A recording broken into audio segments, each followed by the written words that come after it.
Hello, and thank you for coming and visiting me here at Blue Marble Photography, and welcome to this next video. Now today I want to talk a little bit about some philosophy, and I'm not looking to I'm not criticizing anybody. This is a personal thing for me, and it's very interesting when we start discovering things about ourselves, and we need to come to terms with those things that we come to learn about ourselves.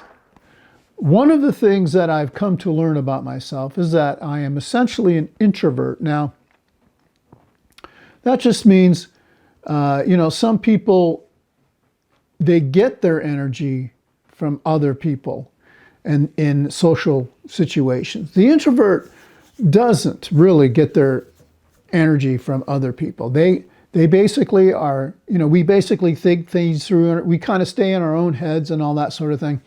And that's just, we're just different people that way. And so I wanted to address, now, this is just me, again, I just want to reiterate that, because there are a lot of introverts out there who belong to groups very successfully. They do very well in them. And I just wanted to say that this is what this video is about. This video is about groups. Do I want to join a group? Should you join a group? Should you become a part of like a camera group, right? That meets monthly or something, and you pay dues and all that sort of thing. And I'm going to say yes. If you want to join a group, you should absolutely join a group. And there are lots of benefits to joining a group, because you might meet other people that are a lot like you, people who are introverts like you, but they want to venture out and meet other people like themselves that like to make photographs, and they want to grow and learn in that environment. It's very important, I think, if that's what you want to do, that you make sure you do that. Yeah. So having said that, do I belong to any groups? No, I don't. I actually don't belong to any group. And I'll say this, I do join a lot of things. I belong to website, different platforms. And I actually still am on Instagram for better or for worse. I don't use it a lot, but I go there sometimes. I still belong to Facebook, and I've joined some groups there. In fact, quite a few groups just recently. And that is why I'm talking about this. And I'm going to just say this, and I hope if you're part of any of these groups, I'm not going to name the groups, but if you're part of any of these groups, that I hope you realize that I'm not criticizing you, your ability to administer the group, or anything like that, because it's just me and my perception of things. Now, I've always realized that I'm not a good group member, and this is why. I know that when I was learning photography, one of the things that the administrator did, the guy who was leading all the workshops, he started his own website, and people belonged to that website. And he created this community, right? He created this community, and it was a good thing. It was a very good thing. One of the things that I remember most about it is that when we were taking the workshop, he would say, okay, I want you to go out and here's what I taught you, whatever it may be. Maybe it's perspective, or maybe it's, depth of field or something. Now I want you to go out and make the best photographs you can around that theme. And I just hated that. It wasn't that I didn't like the teacher, or I didn't like the other students that were there. I loved all those people. They were very, very informative, and very, we were all willing to help each other. That was the beauty of that community. And most communities, right? Including photography groups. Everybody just wants to help everybody, and that's the beauty of it. The problem that I had with it, in that sense where I kind of froze up when it came time to be told what to do with my photography, that became a stumbling block for me. Now I would do the things that he demanded. He wasn't mean about it, but the things that he said, here's what you need to do, and I'll go do it. I felt like I was tied up, and I couldn't think ahead, because that's what I was doing. I was thinking, well, if this applies to this, then maybe I want to try it over here. But I felt constrained, and I had to stick with that one thing. And that can be a stumbling block in a group situation. Now, I'm going to talk about somebody, I'm not going to name him, but he's a photographer that I do follow, and I really do respect the work that he does. He does beautiful work. He's basically a landscape photographer, but he does other things as well. I wouldn't want to pigeonhole him. He himself has removed himself from Facebook and Instagram. He still does he's still on some other sites, but what he says he doesn't do is he doesn't follow other people, because he doesn't want their work to cloud up his intent on work. He wants his work to be as original thought that you can come to. Now, I agree with that a lot. I also agree that there is no such thing as originality, because we are inundated with things we see all day long. If you just go out and drive and you see a billboard, you're affected. And I get it. I understand his reasoning behind it. I don't know how easy it is to stick to that, because it's so difficult to not be influenced by everything that we see by other people.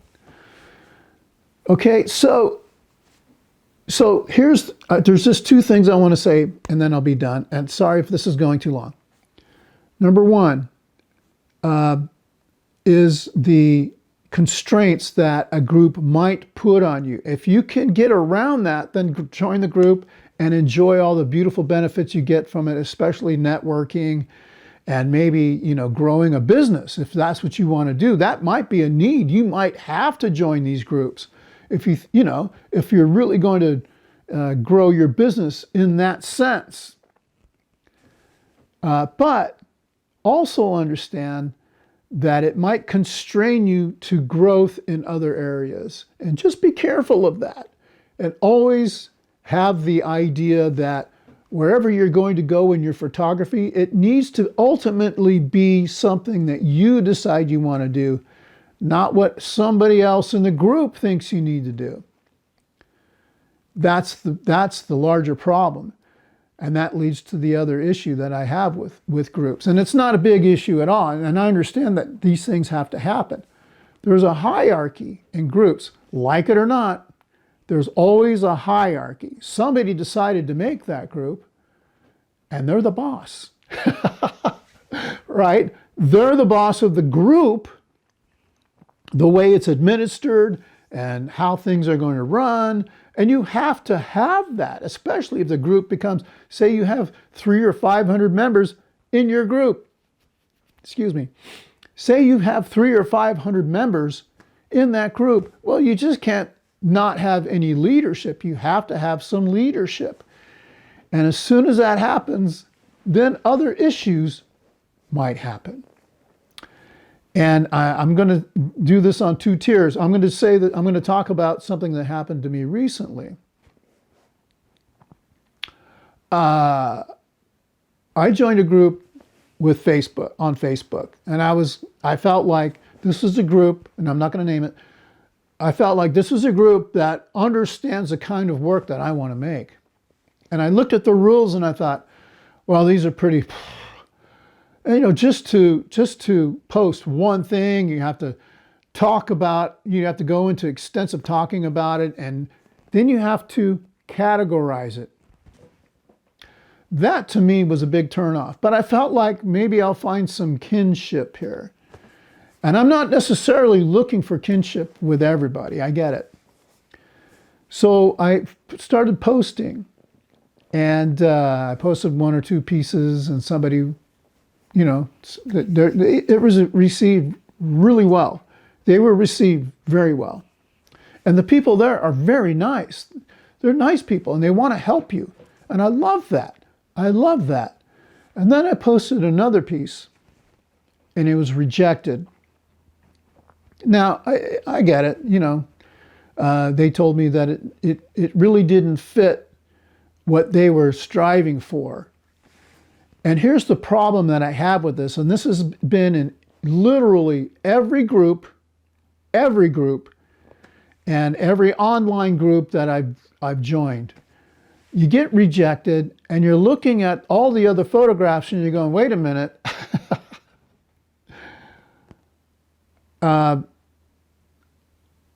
I get why you say you're rejecting my piece, but I'm looking at 50% of these other pieces, and based on what you said, they should be rejected as well. So you get this sense of, well, okay, what can I, if I can't, I just submitted this over here and it was okay. This is very much the same along those same lines, but you're rejecting it. As soon as that happened, I think I submitted one more piece and I'm done. I blocked them, not because I didn't want to look at their work anymore. I do go back there to look because those people are very nice. But I feel like I don't think I really want to keep submitting to your site because you're not consistent. And this is the issue with most administrators, is you get one administrator and then they bring in more administrative people and they all don't think the same. And then there's no cohesiveness in the administration. And that is typical for literally every single group. And it's not, again, I'm not criticizing saying there shouldn't be groups. I just don't like having to submit myself to that sort of inconsistency. I have enough on my plate to think about as far as moving forward in my work. And just for practice and technique building and technique maintenance, you might learn some techniques, but if you're not using it, you have to go out and do it just so you can maintain it well. And that is one of the reasons why I don't join groups and I don't typically support a lot of online groups as well. Now that, again, please don't misunderstand me. I think these online groups are a good thing. And if you're wanting to learn from them, that's a good source. Now in the next video, I'm going to talk about critiques. Because this is where this is leading. And I hope you come and see that one. So thank you for listening. Thank you for stopping by. If you don't agree with me, that's okay. Let me know what you think in the comments below.